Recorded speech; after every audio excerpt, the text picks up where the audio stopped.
বাড়ির কিছু উপকরণ দিয়ে খুব সহজেই ফ্রাইড রাইস রেসিপি শেয়ার করছি।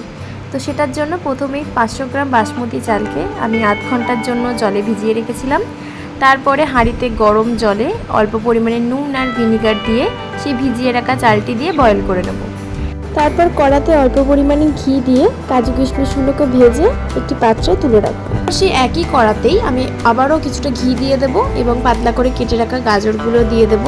আপনারা চাইলে এখানে গাজরের সাথে মটরশুঁটি, সিমলা মির্চ, বিনসও অ্যাড করতে পারেন। আমরা অত রকম ভেজিস খাই না, সেই কারণে আমরা শুধু গাজর আর কাজু কিশমিশ দিয়েই পুরো রাইসটা বানিয়েছিলাম। গাজরটা যাতে তাড়াতাড়ি ভাজা ভাজা হয়ে যায় সেই কারণে আমি অল্প পরিমাণে নুন দিলাম এবং টেস্টের জন্য অল্প পরিমাণে চিনি দিলাম। তারপর আবারও একটু ভেজে নেওয়ার পরে আমি এখানে কাজু কিশমিশগুলোও অ্যাড করে দিলাম। তো কাজু কিশমিশগুলো দেওয়ার পর আমি কিছুটা পরিমাণ স্টাফিংস তুলে রাখছি আলাদা করে। তো এই পাত্রের মধ্যেই আমি 80% কুক করে রাখা রাইসটাও এখানে দিয়ে দিচ্ছি। আর দেখতেই পাচ্ছ রাইসটা কত ঝরঝরে হয়েছে। তো তারপরে আমি অল্প পরিমাণে গোলমরিচ নিচ্ছি ওপর থেকে এবং ভালো করে ওটাকে মিক্স করে নিচ্ছি। তো ভালো করে মিক্স করে নেওয়ার পরে 1 চামচ মতন ঘি ওপর থেকে আমি ছড়িয়ে দিলাম। তো আমাদের এখানে রাইস তো মোটামুটি কমপ্লিট। তোমরাও বাড়িতে বানাও এবং আমাকে জানিও যে কেমন হয়েছে।